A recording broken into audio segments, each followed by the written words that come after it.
teman-teman seperti Angga Yunanda, Prilly Latukonsina, Inen Febrianti, dan Dwi Sasono senang banget karena mereka sendiri sebetulnya sampai di Toronto kemarin itu belum melihat filmnya sama sekali gitu. Bahkan editing itu saya nggak ngasih lihat mereka gitu kan, dan mereka kaget waktu di Toronto itu spontan mereka nangis ketika nonton filmnya gitu, bahkan sampai Q&A pun nangis.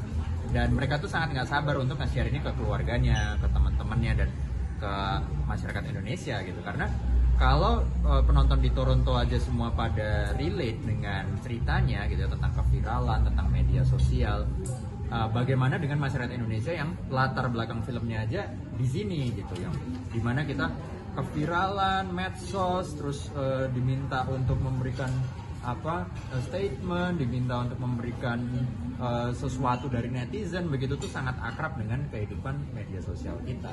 Jadi mereka nggak sabar untuk mentransfer seluruh emosi ataupun kreativitas yang kita bikin bareng di film ke penonton Indonesia. Kurang lebih kan Budi Pekerti menceritakan tentang sosok seorang guru yang viral. Pertama soal keviralan itu sendiri aja mereka relate gitu. Hal ini nggak cuma terjadi di Indonesia, tapi di Toronto, di Kanada, di Amerika pun orang direkam videonya 15 detik, lalu dijudge oleh netizen secepat itu dan dinilai bahwa dia tidak memiliki moral yang baik. Itu terjadi di semua negara ternyata. Jadi mereka merasa wah, it's very relatable. Yang kedua, yang saya nggak duga, ternyata banyak penonton yang antara mereka itu seorang guru atau keluarganya adalah seorang guru. Jadi mereka merasa terharu dan merasa tersentuh karena merasa kisahnya si Bu Prani ini mirip dengan salah satu kisah temanku seorang guru gitu, atau ibuku seorang guru, aku juga terharu ketika, dan itu menjadi mengingat ibuku gitu. Jadi saya rasa jadi pada relate ya ternyata gitu. Ya komentar lainnya mereka suka dengan estetika dan kreativitas warna-warna yang ditaruh, sinematografi, artistik itu mereka apresiasi. Opening filmnya Hayao Miyazaki, judulnya The Boy and the Heron. Dia dari Ghibli Studio yang dia bilang kayak itu karya terakhirnya, ternyata enggak gitu ya. Dan karyanya sangat spiritual gitu ya, saya suka. Saya juga nonton filmnya Koreeda Hirokazu, sutradara Jepang yang kemarin di Cannes mendapatkan award, judulnya Monster. Dan saya juga ketemu Koreeda Hirokazu. Jadi wah, saya ketemu Barry Jenkins, sutradaranya Moonlight, karena waktu itu partnernya si Lulu Wang menampilkan seriesnya berjudul Expanse.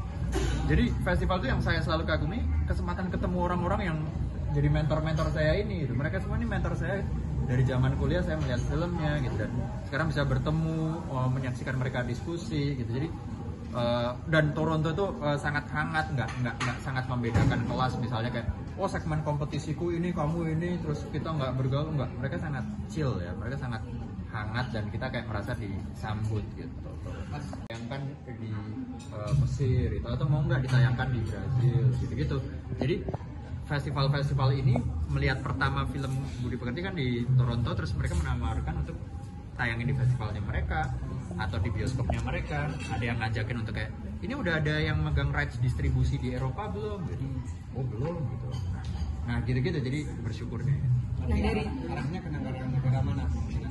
Nah, sejauh ini yang udah diumumkan adalah di Sydney, di Australia, XSSW Sydney.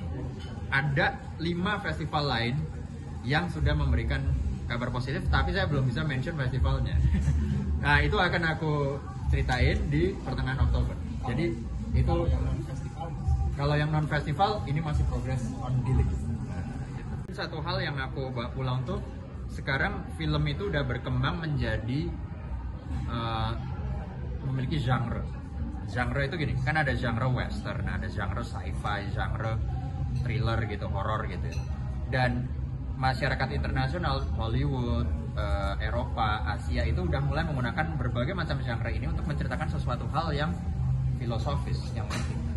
Sementara saya merasa kalau di kita itu masih film genre itu berdiri sendiri sebagai film komersial, film yang art, film yang estetik penuh dengan filosofi itu berdiri sendiri dan nggak gabung gitu. Padahal mereka di sana udah mulai menggabungkan itu. Ya misalnya contohnya kalau kita nonton Parasite gitu ya, genre-nya kan thriller atau komedi, tapi ada layer ngomongin soal perbedaan kelas gitu ya, perbedaan status, bisa merangkum jadi satu. Nah, di Toronto kemarin saya melihat yang film sport tuh banyak banget. Jadi saya rasa udah nggak saatnya lagi kita membedakan antara film komersil atau film art seperti yang kita biasa sebut, tapi sebenarnya semuanya itu bisa ngeblend aja selama kita tekun dalam menulis dan kreatif dalam meng-create-nya.